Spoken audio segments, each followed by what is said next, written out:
and how it has affected how she behaves in her adult life. Pritty Vishy on Oga Obina's show live, she says that her stepfather molested her while she was young, as well as she faced much rejection in school from her fellow kids and also the teacher. She says that she used to sit down in the classroom at the back of the classroom because she was rejected because of her body size. She also calls herself ugly because of the incident, as well as she breaks down on the interview saying that people make fun of her, people call her ugly, and she says that she confirms it that she is ugly, which is not a good thing. This is how most people are affected by their childhood experiences. I'll talk more about this. Hi guys, welcome back to my YouTube channel. If you're new here, welcome to the channel, welcome to the family. And if you're a returning subscriber, thank you for always appreciating my content. Yes, and today we are doing a get to know with me, like get to know something that has been quite been like I've heard it in so many podcasts, and I thought like, why not talk about it? Why not talk about it? Why not like learn about it and know more? Yeah, because I think so many cases that I hear about in stories, I think they need to be addressed. Yeah, so today I decided to do get to know like why childhood experiences tend to affect how an adult behave in their adult life. Yes, so I'll just be giving like some tips, like I've written them down, like some hierarchy, or let me say a breakdown on how a baby being raised in a certain environment behaves differently with a baby raised in a certain environment. Yes, or let me say a personality that comes out from people being raised in a certain way and people being raised in a certain way. Yeah, so let's get to it. Yeah, and mothers, just come here, don't even try to pass this video, huh? Don't even try to pass this video. And before we start, and forgotten to tell you guys to click that subscription button, okay? Let that video to be on a thumbs up, okay? After clicking the subscription button. Okay, let's get into the video. Let's do this. Yeah. Okay, so I'll start with according to a theory of trend. Yeah, there's this theorist who wrote this, that according to him, um a toddler, like from birth to 2 years, uh they derive pleasure from eating. Of course, you know, a baby from two to from 0 to 2 years, they just be sitting there and chilling and waiting to be taken care of. What a life, eh? These babies tend to get pleasure from eating and chewing, as I've said before. Yeah, so when a baby over breastfeeds at this age of 0 to 2 years, when a baby over breastfeed, they tend to grow a dependency. Like they tend to be so dependent. Like they can't stand on their own selves. Like they can't, wezi jitegemea. These people who like wanakuanga tu wametegemea watu, they can't stand on their own, they can't do things on their own. Mostly it's not like, it's just a theory, it's not like most babies are like that, but most people who over breastfeed, they tend to grow a dependency syndrome. Yeah, and those people also tend to like in their adulthood life now, they tend to like smoking, chewing, and all that, you know, the drug stuff. Yeah, so most people who over breastfeed at that age, they tend to do that.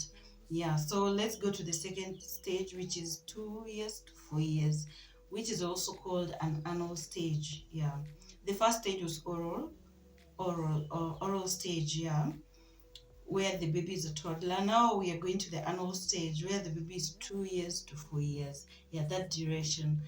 It's called anal stage. This is where even the baby is trained how to use a toilet.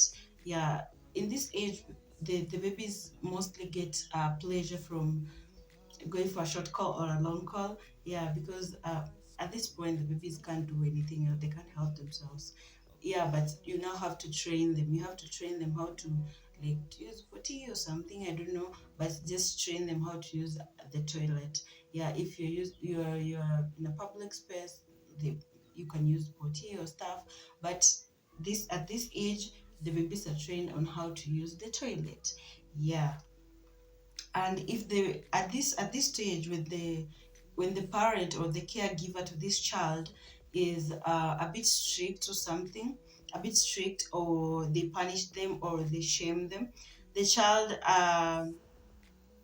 develops a retentive personality or stigent or orderly. Like when a parent is so strict, children tend to be, they retain information, like they can't be too free.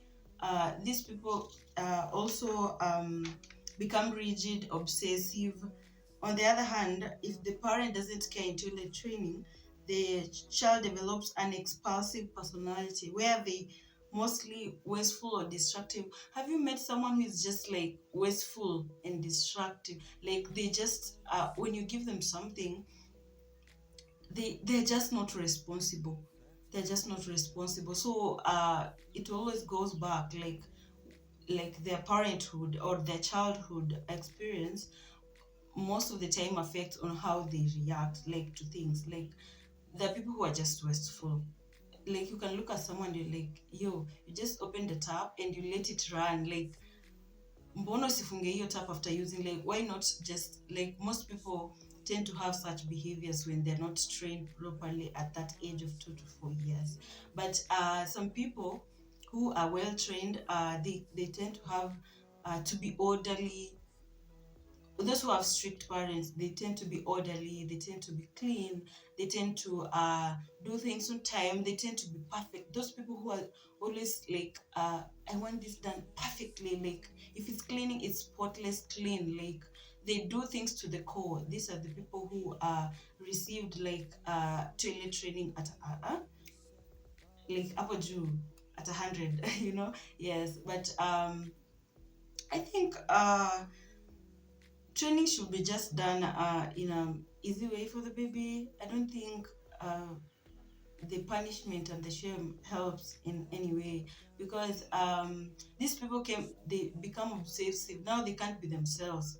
Yeah, it's not like when you're being yourself, you have to be wasteful and stuff. No, you just be yourself. Like you don't have to be obsessive about something, because this obsessiveness sometimes in adulthood is not a good thing. Yeah, it can even lead to depression.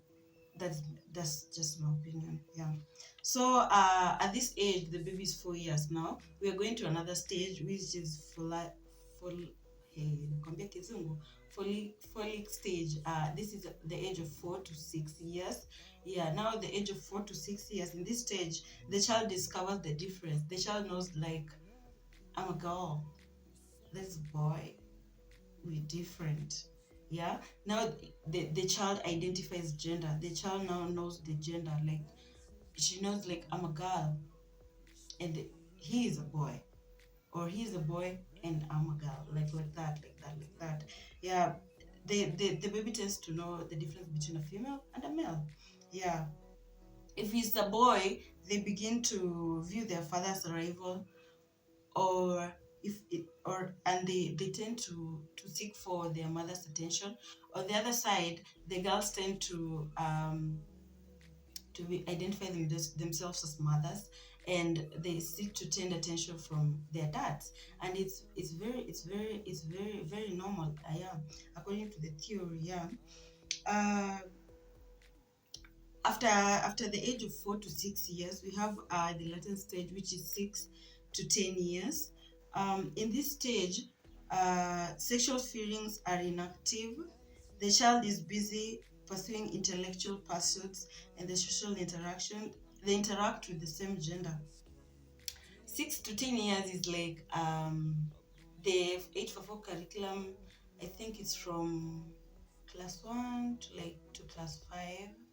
Yeah, from like that age, I think, yeah, like 6, 7, 8, 9, 10. Yeah, like I think it's from class 1 to class. I don't know with the CBC. I don't know with the CBC, but I know from like the 844, yeah, like that was the age gap. Like from 6 to 10 years, most people are like in class 1 to 5. Yeah. So at this stage, like the girls or the boys, they tend to interact with the same gender. Like they tend to associate themselves with the same gender. Like if it's girls, they only want to play with girls. If it's boys, they only want to play with boys.